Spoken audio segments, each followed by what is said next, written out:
Urea తిప్పలు, urea యాపులపైన, urea యాపులో దొరికే ఎరువులపైన రాష్ట్రం మొత్తం నిరసనకు దిగింది.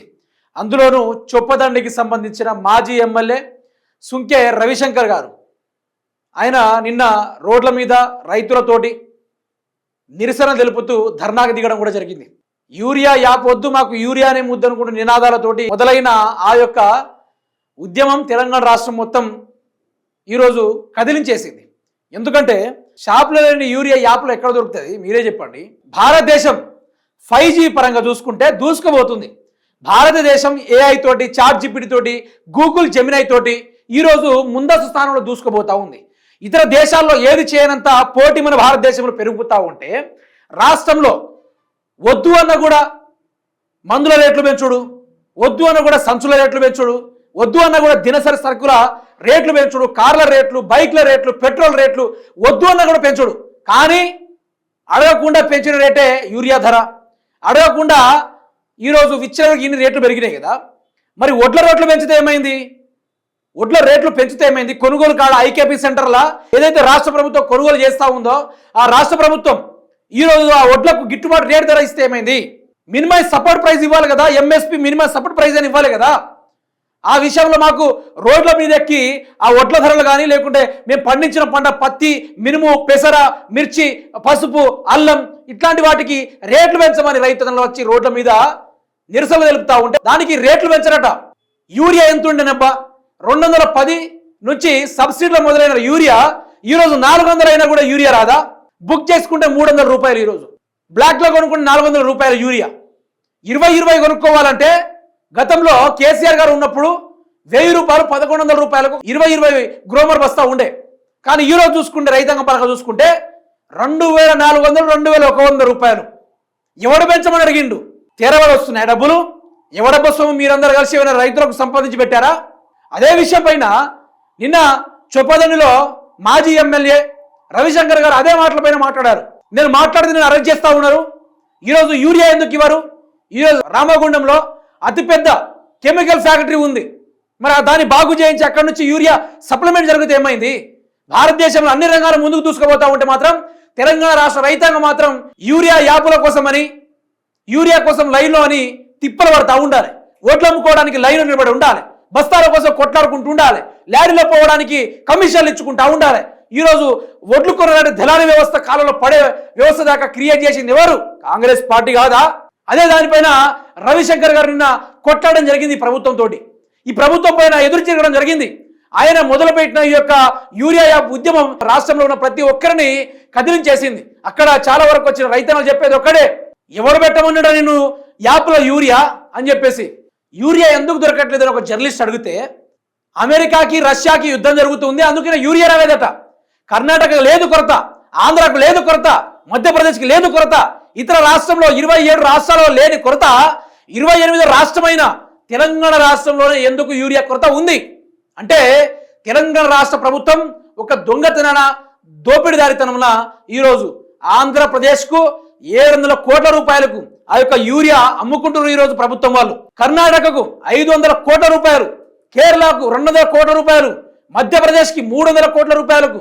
ఈ విధంగా కాంగ్రెస్ ప్రభుత్వం వ్యవసాయ శాఖ మంత్రి తుమ్మల నాగేశ్వరరావు గారు ఈ విధంగా మధ్యవర్తిగా వండుకుంటూ యూరియాని ఈరోజు ఇతర రాష్ట్రాలకు అమ్ముకునే కార్యక్రమం ఉంది. మరి ఏ రాష్ట్రంలో లేదా ఇట్లా కరువు? మన రాష్ట్రంలో ఎందుకు ఉంది కరువు? ఏ రాష్ట్రంలో లేదా పెట్రోల్ ధర అంతగానం? మన రాష్ట్రంలో ఎందుకు ఉంది ఈరోజు ఇంత ధర? అడిగే దమ్ము ఎవరికైనా ఉందా? ఎవరికైనా ఉందా? ఈరోజు కాంగ్రెస్ ఎమ్మెల్యేలు గడప దాటి బయటకు వస్తలేరు. ఒక్కొక్క ఎమ్మెల్యేల చరిత్ర గురించి మాట్లాడుకుంటే ఎన్నికలు రాకముందు మీరు ఓట్లేస్తేనే బతుకుతా, లేకుంటే సింతాకు చెట్టుకు ఊరేసుకొని సత్తా అని చెప్పేసి బ్లాక్మెయిల్ చేసి ప్రజల దగ్గర ఓట్లు దండుకొని గెలిచిన ఈ నాయకులు వాళ్ళ నియోజకవర్గాల్లో కనిపించకుండా పోయిర్రు. వాళ్ళ నియోజకవర్గాలు జాడపత్త లేకుండా హైదరాబాద్లో ప్యాలెస్లు కొంటున్నారు, భువనగిరి గుట్ట మీద ల్యాండ్లు కొంటా ఉన్నారు. రాబోయే రోజులు అక్కడ ఇల్లు కట్టుకొని రెస్ట్ తీసుకోవడానికి ప్యాలెస్లు కట్టుకుంటారు తప్ప ఈడ రైతులను మాత్రం యూరియా కోసం లైన్లో నిలబడాలా? ఏం తక్కువైంది మన రాష్ట్ర రైతాంగానికి? కేసీఆర్ ఉన్నప్పుడు కేసీఆర్కి నరేంద్ర మోడీకి గొడవ జరిగింది. అట్లాంటి టైంలో నరేంద్ర మోడీ గారు కేసీఆర్కి భయపడి 70 నుంచి 80 లక్షల మంది రైతాంగం ఉంటే తెలంగాణ రాష్ట్రంలో 28,000 మెట్రిక్ టన్నుల యూరియాని తెలంగాణ రాష్ట్రానికి పంపించిండు. అదేవిధంగా రైతాంగం వాళ్ళు దాన్ని యూజ్ చేసుకున్నారు. అది రికార్డు, కేసీఆర్ చెప్పిన రికార్డు. అది మరి ఈరోజు ఎన్ని మెట్రిక్ టన్నుల యూరియాని తెలంగాణ రాష్ట్ర రైతాంగం ఉపయోగించుకున్నారు రేవంత్ రెడ్డి బయట పెట్టగలడా? మొదలు రైతులకు రైతు బంధు కట్ చేసినావు, నీళ్లు కట్ చేసినావు, 24 గంటల కరెంటు కట్ చేసినావు, యూరియా సకాలంలో ఇచ్చుడు కట్ చేసినావు.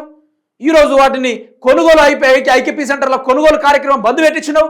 మద్దతు ధర లేకుండా పోయింది. కేసీఆర్ గారు రాకముందు తెలంగాణ రాష్ట్రంలో వడ్ల రేట్లు ఎంత ఉండే తెలుసా? 1100, 700, 500 కింటాకు ఉండే. కేసీఆర్ వచ్చిన తర్వాత 18 నుంచి 2300, 116 దాకా రేట్లు పోయిందంటే అది కేసీఆర్ గారు చనుమూలనే.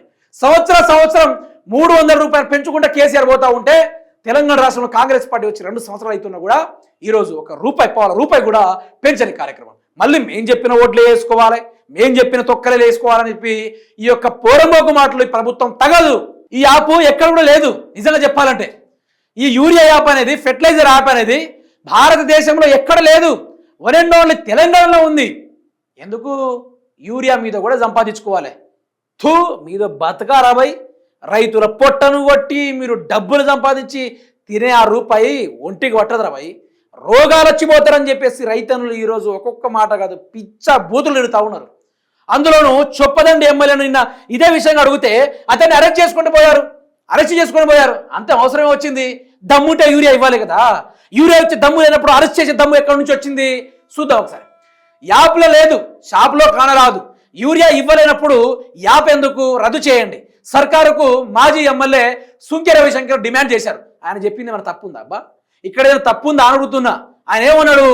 షాపులో కానరాదు, యూరియా ఇవ్వలేనప్పుడు యాప్ ఎందుకు రద్దు చేయడని చెప్పేసి అని చెప్పింది కరెక్టే కదా.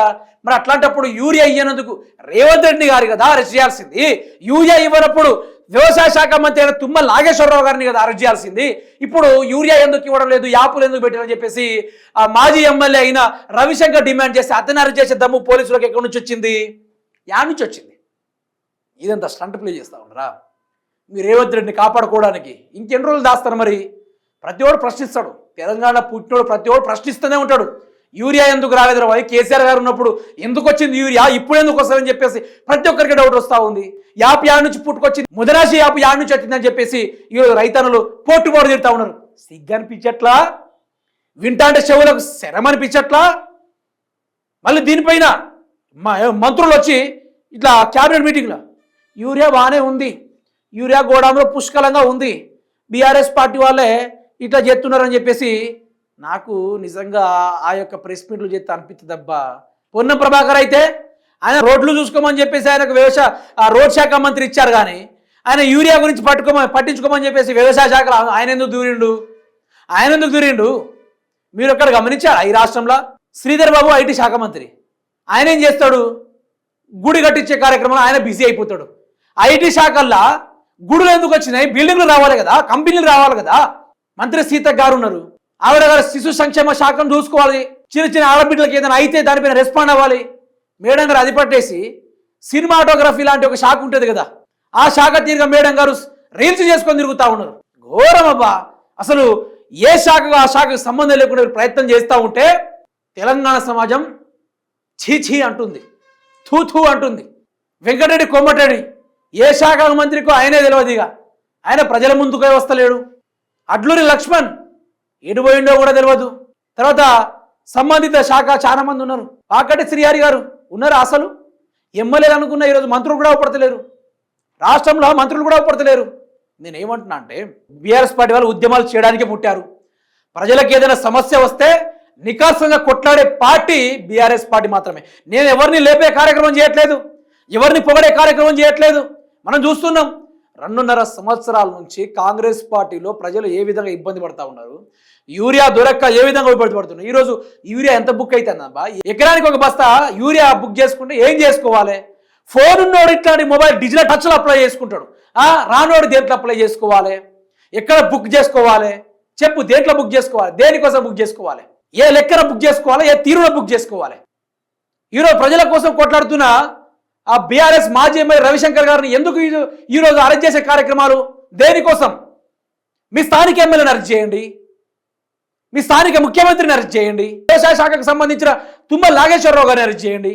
వాళ్ళని అరెస్ట్ చేయాల్సింది పోయి ఈరోజు ప్రజల కోసం కొట్లాడుతున్న నాయకులను ఎందుకు మీరు ఇది చేస్తూ ఉన్నారు? బీజేపీ చూడండి, ప్రజలు చచ్చిపోయినా కూడా బయటికి రావడం లేదు. బీజేపీ చూడండి, యూరియా పరంగా ఇబ్బంది పడుతున్న రైతాంగానికి అండగా కూడా లేదు. ఎవ్వరికి లేని యూరియా యాప్ మనకే ఎందుకు? షాపులో లేని యూరియా యాప్ ఎందుకు? యూరియా ఇవ్వనప్పుడు యాప్ దేనికోసము? పరిపాలించడం చేత కానప్పుడు ముఖ్యమంత్రి పదవి దేనికోసము? తుమ్మల నాగేశ్వరరావు గారికి వ్యవసాయ శాఖ ఎందుకు? ప్రజలారా మీరే చెప్పండి. ఈరోజు ఇంతగానో అరాచక అన్యాయం జరుగుతూ ఉంటే కాంగ్రెస్ పార్టీకి పేరు బాగడం లేదు, శివులకు పోకడం లేదు, పొక్కడం లేదు. ఈ తీరుగా జరుగుతూ ఉంది కాంగ్రెస్ పార్టీ యొక్క హవాలు, లాంఛనాలు, కథలు. సో తెలంగాణ మారాలి అంటే వీళ్ళు మారాలా, ముందు వీళ్ళు మారితేనే తెలంగాణ మారుతుంది. రైట్.